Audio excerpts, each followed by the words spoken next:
دل دہلا دینے والی خبر لے کر آئے جس نے پورے پاکستان کو سوگوار کر دی ہے۔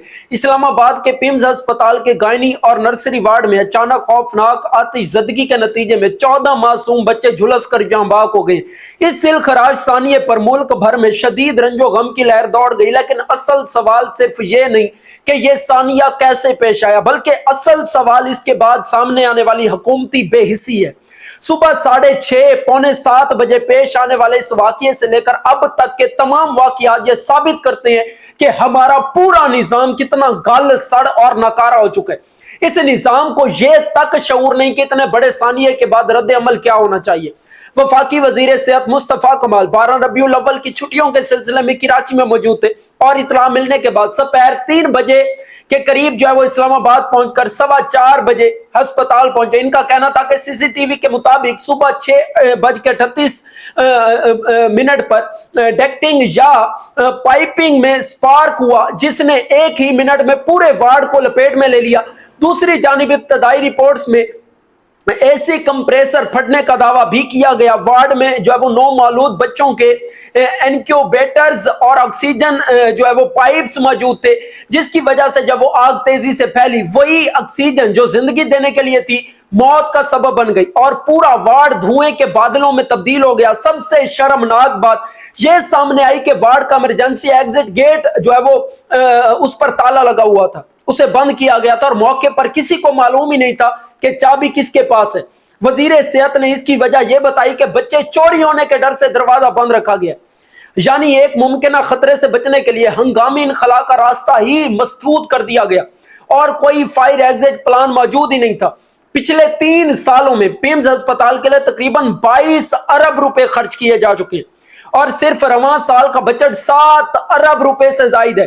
اس کے باوجود آزادی کے 80 سال بعد بھی اگر دارالحکومت کے سب سے بڑے ہسپتال میں آگ بجھانے اور ہنگامی صورتحال سے نمٹنے کا بنیادی نظام تک موجود نہیں ہے تو ایسے نظام پر 100 بار لعنت بھیجنی چاہیے۔ ہسپتال اور اولڈ ایج ہومز ایسی جگہ ہوتی ہیں جہاں مریض اور نومولود خود چل کر باہر نہیں نکل سکتے، انہیں فوری مدد کی ضرورت ہوتی ہے۔ پیمز میں آگ لگنے کی صورت میں بچوں کو بچانے کا کوئی پروٹوکول یا فائر ڈرل وہ موجود ہی نہیں تھی، نہ ہی وارڈ میں فائر سپونکلرز لگے ہوئے تھے جنہیں لگانا کوئی کروڑوں کا نہیں بلکہ چند لاکھوں کا کام تھا۔ وزیر صحت کا یہ کہنا ہے کہ میں نے خود کو وزیر اعظم کے سامنے احتساب کے لیے پیش کر دیے، سراسر ذمہ داری سے رائے فرار ہے۔ اگر آپ میں ذرا سی بھی اخلاق کی جرات ہے تو آپ کو ٹی وی پر آ کر فوری استعفیٰ دینا چاہیے تھا، کیونکہ یہ ادارہ آپ کی وزارت کے ماتحت آتا ہے۔ بھارت میں جب وہ پیپر لیک ہونے پر وزیر تعلیم کا استعفیٰ مانگ لیا جاتا ہے اور مہذب دنیا میں ریلوے حادثے پر وزیر ریلوے وہ استعفیٰ دے دیتا ہے، لیکن یہاں کوئی اپنی کرسی چھوڑنے کو تیار ہی نہیں ہے۔ اگر استعفیٰ نہیں دینا تو وزیر اعظم اور وزیر صحت جا کر ان 14 غمزدہ خاندانوں کے پاؤں پکڑ کر معافی مانگے۔ یہ وہی ملک ہے جہاں جب اشرافیہ سیاستدانوں یا حکمرانوں کی طبیعت خراب ہوتی ہے تو پورا نظام حرکت میں آ جاتا ہے، خصوصی بورڈ بنتے ہیں، اسپیشل فلورز خالی کرا دیے جاتے ہیں اور فوراً علاج کے لیے وہ باہر بھیج دیا جاتا ہے۔ لیکن غریب کے 14 معصوم بچوں کی جان چلی جائے تو لواحقین کو ہسپتال سے دھکے دے کر نکال دیا جاتا ہے تاکہ میڈیا پر ان کی چیخ و پکار نہ دکھے۔ اشرافیہ کی ساری زندگی اس بات پر ہوتی ہے کہ پروٹوکول میں 4 کی جگہ 5 گاڑیاں کون سی ہوں گی، گارڈ کے پاس کن گن وہ کون سی ہوگی اور فنکشن میں پہلی نشست کس کو ملے گی۔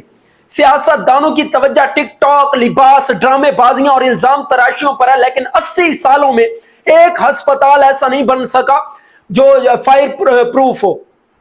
ہمیشہ کی طرح وہ اب بھی روایتی انکوائری کمیٹی بنا دی گئی ہے اور سیکیورٹی ہیلتھ کو معطل کر کے کھانا پوری کر دی گئی ہے۔ جو اصل انصاف تب ہوگا جب ان 14 بچوں کے والدین کو بٹھا کر پوچھا جائے گا کہ وہ کس کا استعفیٰ چاہتے ہیں۔ چند دن میڈیا پر یہ خبر چلے گی اور پھر اگلی بریکنگ نیوز کے انتظار میں سب بھول جائیں گے۔ اگر سسٹم کو بدلنا ہے تو وزیر صحت مصطفیٰ کمال کو فوری طور پر اپنے عہدے سے استعفیٰ دلوانا چاہیے۔ اگلی ویڈیو میں آپ سے ملاقات ہوگی، تب تک اپنا خیال رکھیے گا، ویڈیو کو لازمی شیئر کیجیے گا، پیج کو فالو کر لیجیے گا تاکہ آنے والی تمام اپڈیٹس بر وقت آپ تک پہنچ سکے۔ Thanks for watching this video. اللہ حافظ۔